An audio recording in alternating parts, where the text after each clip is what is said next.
Bonjour à tous. Bienvenue à cette webconférence sur les programmes au cycle supérieur en géomatique. Aujourd'hui, les présentateurs sont, pour commencer, prof. Frédéric Hubert, qui est directeur des programmes de deuxième, troisième cycle au département des sciences géomatiques, et moi-même, Sonia Rivet, je suis responsable de promotion et d'information sur les études. Donc, le déroulement de la séance, on va tout d'abord présenter nos différents programmes au cycle supérieur en géomatique. Ensuite, on va aborder les différentes thématiques de recherche qui sont travaillées par les professeurs du département. On va parler des projets qui sont en cours de recrutement. On va parler un petit peu de financement des études et ensuite, on va avoir une période de questions-réponses en direct d'une durée d'environ 30 minutes. Donc, vous pouvez envoyer en tout temps vos questions dans l'outil de discussion de Zoom et on va répondre aux questions en direct. Ça ne sera pas possible de répondre dans le clavardage pendant cette période. Donc, on vous demande de vous limiter aux questions d'ordre plus général. Si vous avez des questions d'ordre personnel ou qu'on ne peut pas répondre à vos questions pendant la séance, je vous invite à nous contacter à notre adresse courriel info@ffgg.ulaval.ca. Donc, pour les questions géomatiques, c'est moi qui réponds. Donc, on va pouvoir vous transférer aux personnes pertinentes ou vous envoyer l'information pertinente à votre question. Et on vous demanderait aussi de vérifier que la question n'a pas déjà été posée dans l'outil de discussion avant de poser la vôtre. Donc, on va commencer. Je vais laisser la parole à Frédéric Hubert qui va nous parler du micro-programme de deuxième cycle en géomatique. Merci Sonia, bonjour à tous. Je vais commencer la présentation avec le micro-programme qui est notre programme court au niveau des sciences géomatiques. C'est un micro-programme, donc géomatique évidemment, là, destiné à des professionnels. Donc souvent, la clientèle qu'on a, c'est des personnes qui sont déjà dans le milieu de l'emploi. C'est un 15 crédits, donc ce qui équivaut à 5 cours, donc de niveau deuxième cycle. Et c'est également un programme qui peut être suivi à distance, puisque certains de nos cours sont à distance ou en classe, là, puisqu'il y en a d'autres évidemment qui sont en classe.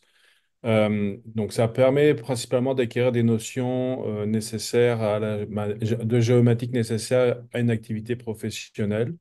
C'est pas forcément des cours très avancés, là, mais c'est des cours quand même qui donnent suffisamment de base là, et de connaissances pour faire de la pratique et ainsi améliorer ses capacités à utiliser de façon appropriée les différents outils et différentes technologies et méthodes associées à notre domaine.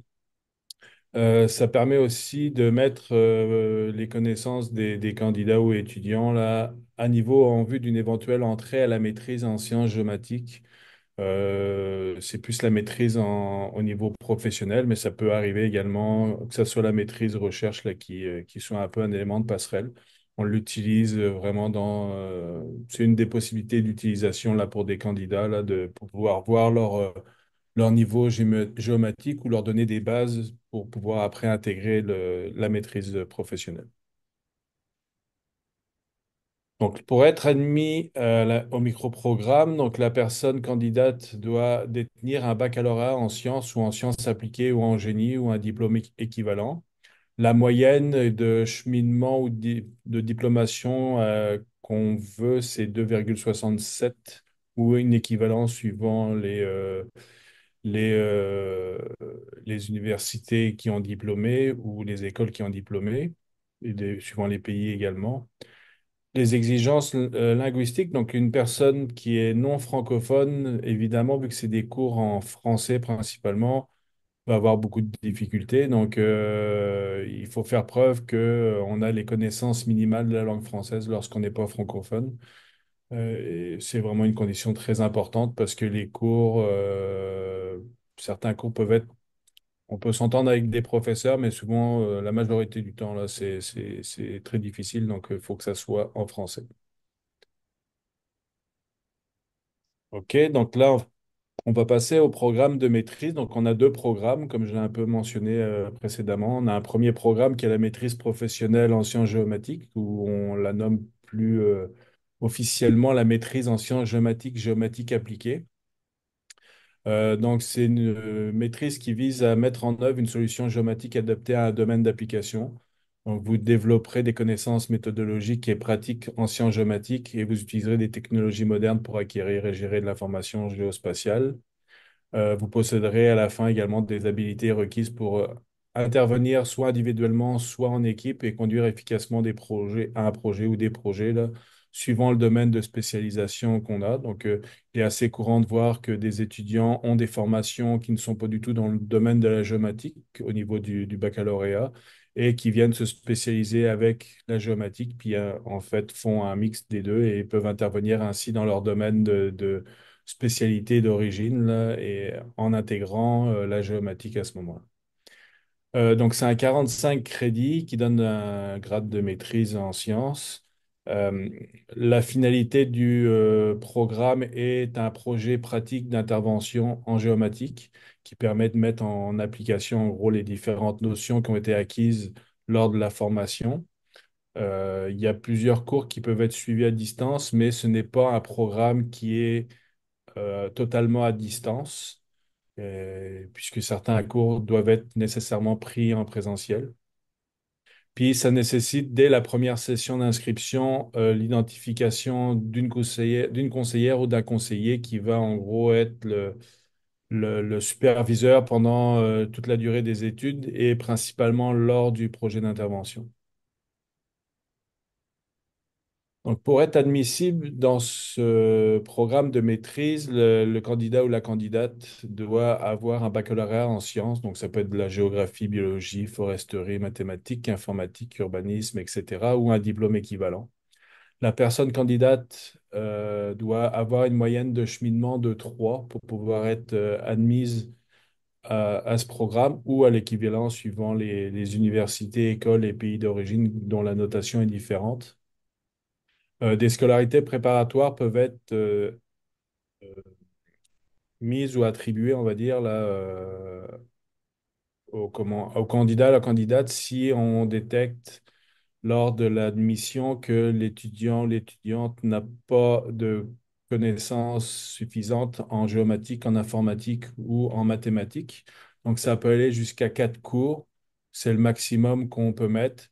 Et puis, tous ces éléments d'évaluation-là, d'admissibilité, là, sont validés par moi-même. C'est moi qui donne les admissions. Donc, je me base sur ces différents critères, plus d'autres, pour pouvoir faire les admissions. Une, ex- Hop, Sonia, si tu peux revenir, il y avait un autre. Hop. OK. L'exigence linguistique, là, un petit peu, bah, c'est exactement pareil que pour le micro-programme. Étant donné que la majorité des cours, bah, tous les cours sont en français, là, il faut que la langue française soit bien connue et bien maîtrisée pour pouvoir suivre les cours, que ce soit des examens ou écouter des professeurs ou faire des écrits ou des rapports. Donc, il n'y a pas le choix, on est obligé de valider cet élément-là. Donc, il faut faire la preuve lorsque on n'est pas un candidat francophone, qu'on a bien les aptitudes pour pouvoir euh, travailler en français. Alors, donc, ici, c'est des exemples de projets d'intervention qui ont pu être faits par le passé. Évidemment, c'est juste un échantillon. Là, il y en a beaucoup plus que ça. Beaucoup plus que ça. Puis, ça touche beaucoup plus de domaines aussi, là, dans notre domaine de la géomatique. Donc, le premier, par exemple, c'est l'automatisation d'un processus de production de cartographie pour l'inventaire printanier de la croûte de la bécasse d'Amérique. Donc là, on voit un mix entre la géomatique et une spécialité là, qui est ici associée à la biodiversité, la plus, là, avec la croûte de la bécasse d'Amérique. Un autre exemple, c'est d'évaluer l'accessibilité des zones d'arrêt d'autobus pour les personnes en fauteuil roulant par l'usage de scanners dynamiques mobiles. On peut avoir des éléments aussi plus liés les axes routiers avec le ministère des Transports, comme la détection automatique des courbes routières à partir d'un système d'inventaire des infrastructures de transport. On peut avoir l'usage aussi d'outils qui sont liés à l'acquisition de données, que ce soit aussi bien de type géodésique ou de données LIDAR. Donc, les deux derniers exemples vont dans ce sens-là. Donc, l'application du positionnement GNSS RTX de Trimble dans les travaux cadastraux au Maroc ou l'homologation du logiciel SIRAI de l'AICA pour la détection de courbes en voie ferrée à partir de données LIDAR. Donc, tout ça, c'est des exemples, comme je l'ai mentionné là, qui sont très spécifiques. Après, les lieux d'intervention sont propres à chaque étudiant, suivant ce qu'il trouve. Donc, c'est par exemple des services canadiens, donc ça peut être au niveau fédéral, comme ça peut être au niveau de la ville, comme ça peut être au niveau des ministères, que dans des entreprises privées ou même à l'étranger. Donc, il y a vraiment une variabilité au niveau de ces projets d'intervention, des lieux de ces projets d'intervention. La deuxième maîtrise qu'on a est donc une maîtrise dite de recherche. Donc, c'est la maîtrise en sciences géomatiques avec mémoire. Donc, le but est d'initier l'étudiant ou l'étudiante à la diversité des approches applicables en géomatique, tant pour la recherche fondamentale sur l'une des disciplines de la géomatique que de la recherche appliquée. Donc, la recherche, dans ce contexte-là, vise principalement à approfondir un problème particulier lié aux sciences géomatiques. Et le candidat ou la candidate saura trouver des solutions originales pour contribuer au développement de nouvelles technologies dans ce domaine en constante évolution. Donc, c'est encore une fois, comme la maîtrise professionnelle, c'est un 45 crédits qui donne le grade de master en maîtrise en sciences, master science. Euh, L'endroit où est réalisé en gros le projet, c'est l'Université Laval, donc dans notre département. Donc c'est un endroit qui donne accès à un milieu d'études et de recherche exceptionnel. On a différents professeurs qui offrent un accompagnement de qualité et qui sont très actifs en recherche et la plupart dirigent ou font partie de groupes de recherche de calibre international en géomatique. euh, Géomatique au sens large, là, parce que chacun a ses spécialités. Donc, pour accéder à la maîtrise recherche, le candidat doit encore une fois détenir un baccalauréat en sciences, comme déjà mentionné, ou un diplôme équivalent. La moyenne d'admission est un peu plus basse, moyenne de cheminement et de diplomation là, à 2,8 ou l'équivalent encore une fois. Et la personne candidate qui n'a pas acquis, qui n'a pas de base en géomatique, informatique ou mathématiques peut se voir attribuer des scolarités préparatoires. Ça, c'est assez exceptionnel au niveau des maîtrises recherche, mais ça peut arriver.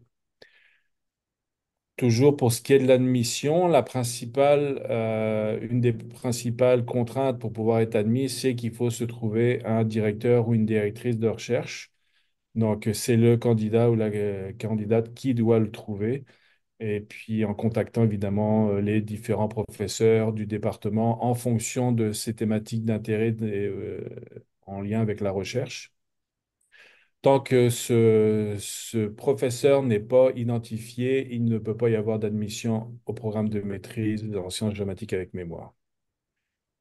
Pour ce qui est des exigences linguistiques, évidemment, là, on est dans une maîtrise de recherche, donc il y a moins de cours qui sont impactés. La connaissance du français est moins importante pour ce qui est de cette maîtrise. Il faut avoir des connaissances en français pour pouvoir quand même suivre certains cours là, qui sont à faire. La connaissance de l'anglais est également importante par rapport à ce programme-là, puisqu'au niveau de la recherche, on travaille principalement avec des documents en anglais, donc des articles ou des rapports ou des mémoires ou des thèses en anglais. Donc, d'avoir un minimum de connaissances est important là, par rapport à la maîtrise recherche. Le dernier programme qu'on a au niveau des deuxième et troisième cycle en sciences géomatiques, c'est le programme de doctorat. Donc, le programme de doctorat est un programme qui vise évidemment à accroître des connaissances scientifiques en géomatique pour concevoir des nouvelles méthodes et technologies ou des technologies de pointe là, pour améliorer les différents aspects de ce domaine-là, géomatique ou même au juste géomatique. Là, ça peut être une spécialité qui utilise les sciences géomatiques. Donc, la géomatique, c'est un secteur qui est en constante évolution. L'université constitue un espace d'innovation en matière de recherche et de développement de nouvelles technologies utilisées dans différents domaines d'application. C'est ce qui revient un petit peu à ce que je viens de dire. Donc, c'est un 90 crédits pour obtenir un grade de PhD. À titre informatif, là, donc l'Université Laval est la seule université au Québec à offrir la formation aux 3 cycles d'études dans le domaine de la géomatique explicitement. L'expertise en géomatique à l'Université Laval repose sur plus de 100 ans d'expérience dans le développement et l'avancement des connaissances dans ce domaine. Pour être admissible en sciences géomatiques, donc la personne candidate doit détenir une maîtrise dans un domaine pertinent aux sciences géomatiques, géographie, biologie, foresterie, etc., ou un diplôme équivalent. Elle doit avoir une moyenne de cheminement ou de diplomation supérieure ou égale à 3 ou l'équivalent, encore une fois. Des scolarités préparatoires peuvent également être attribuées au candidat ou à la candidate et ils ne sont pas contributoires au programme, donc ils ne rentrent pas dans les 90 crédits. Ensuite, comme pour la maîtrise recherche, il faut identifier un directeur ou une directrice de recherche qui est prête à accueillir l'étudiant et à l'encadrer pendant toute sa formation. Des exigences linguistiques, encore une fois, c'est exactement le même principe que pour la maîtrise recherche. Il y a des cours à suivre, donc la connaissance du français est importante. Il faut être capable de pouvoir suivre des cours en français. Pour ce qui est de l'anglais, bah, c'est également un élément qui est important à cause des nombreux articles en anglais, les publications qu'on retrouve là qui sont nécessaires à la réussite dans ce domaine de recherche qui est la géomatique. Pour ce qui est des Donc, thématiques, oui, ouais, vas-y. je te laisse, Sonia, comme tu veux. OK, Pour, ben tu peux la faire, celle-là, puis je vais faire les prochaines. Ok, parfait. Bon, les thématiques de recherche, donc ça, c'est relatif aux professeurs qui sont au département des sciences géomatiques. Ça couvre pas l'ensemble, là. Il y a encore avec des nouveaux professeurs, là, et certains peuvent avoir d'autres spécialités, là, qui sont pas mentionnées, mais ça donne un bon panel de tout ce qu'il peut y avoir. Donc, je les listerai pas tous, là, je vais juste en donner quelques-uns. Donc, l'acquisition de données avec les points lidar et la bathymétrie, par exemple, des réseaux de capteurs distribués, du traitement d'image, de l'intelligence artificielle, du cadastre 3D, la réalité augmentée, de la qualité de l'information géospatiale, des éléments qui sont en lien avec l'aménagement du territoire ou l'administration des terres. On peut avoir des choses liées à la généralisation cartographique, représentation multiple, la géovisualisation de manière large, la cartographie du bruit, la spatialité numérique et compétences spatiales ou la géomatique environnementale et culturelle. Donc, on voit que ça touche différents domaines là. Il y a différents aussi gros mots qu'on utilise comme les systèmes d'information géographique, la télédétection, tout ce qui est la géodésie, etc. là. Donc, on touche beaucoup de domaines au niveau de notre département là, qui en est particulier parce qu'on est capable de aussi bien toucher du côté ceux que je viens de mentionner, des élections, système d'information géographique, etc. Puis également au niveau du côté, on va dire, plus arpentage, là, qui est une autre spécialité que nous avons dans notre département. Donc, merci beaucoup, Frédéric. Le service de développement professionnel nous offre une plateforme pour permettre aux professeurs d'afficher les projets de maîtrise ou de doctorat qui sont en recrutement. Donc, nous, au niveau de la faculté, on reprend ces listes-là pour les projets qui nous concernent. Donc, je vous laisse l'adresse web pour voir la liste. Par contre, ce ne sont pas tous les professeurs qui affichent leurs projets là. Donc, l'idée, c'est que si vous voulez faire une maîtrise avec mémoire ou un doctorat, c'est de voir les spécialités des différents professeurs au département des sciences géomatiques. Donc, vous trouvez sur le site web du département, de regarder les différentes spécialités et de contacter la personne avec qui vous aimeriez faire un projet parce que souvent, les projets ne sont pas nécessairement affichés là, sur le site du développement professionnel. Et par le fait même, cette personne-là va pouvoir voir un peu aussi comment vous vous présentez. Donc, l'idée, c'est que quand on approche une professeure ou un professeur, c'est de fournir les différents documents qui peuvent aider à comprendre c'est quoi votre cheminement jusqu'à maintenant, par exemple, votre curriculum vitae, vos différents relevés de notes. On demande aussi une lettre de motivation qui explique pourquoi vous voulez faire un projet de maîtrise ou de doctorat avec cette personne-là en particulier. Donc, pourquoi ça vient rejoindre vos intérêts à vous. Et donc, à ce moment-là, cette personne, la professeure ou le professeur, là, est mieux outillé, dans le fond, pour pouvoir voir, premièrement, le sérieux de votre démarche et pouvoir voir si elle a des projets à vous proposer.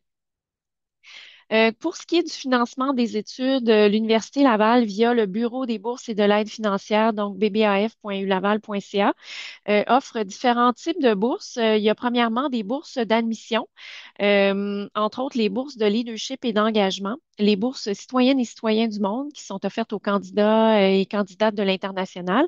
On a aussi des bourses d'exemption des droits de scolarité supplémentaires, par exemple au niveau de tous les programmes de doctorat ici à l'Université Laval. Il y a d'autres programmes d'exemption des droits de scolarité supplémentaires par pays aussi. Donc, à ce moment-là, c'est de voir sur le site web du Bureau des bourses et de l'aide financière les différentes conditions d'admissibilité à ces types de bourses-là. Il y a des bourses pour les projets de recherche qui sont offertes par les organismes subventionnaires fédéraux et provinciaux. Donc, ce sont des bourses, en général, des bourses d'excellence. Donc, ça prend un dossier académique qui est très bon en général. Il y a aussi des fonds du directeur ou de la directrice de recherche. Donc, la plupart du temps, ces personnes-là travaillent sur des projets de recherche subventionnés par ces mêmes organismes subventionnaires. Donc, les professeurs peuvent offrir certains salaires ou une bourse pendant la durée des études. Donc, il y a des bourses qui sont offertes aussi pendant les études. Il y a un répertoire qui est disponible sur le site du Bureau des bourses et de l'aide financière. Il y a des bourses aussi offertes par la Faculté de foresterie, géographie et de géomatique par les différents donateurs ou les différents partenaires de notre faculté. Donc, ça, c'est un appel qui est fait à tous les candidates et candidats à l'automne. Euh, donc, on en a probablement plus d'une trentaine de ces bourses-là. Donc, c'est important de surveiller vos courriels à ce moment-là. Les courriels de la faculté, là, c'est ouvert à l'automne. Il y a d'autres sources de financement qui existent aussi.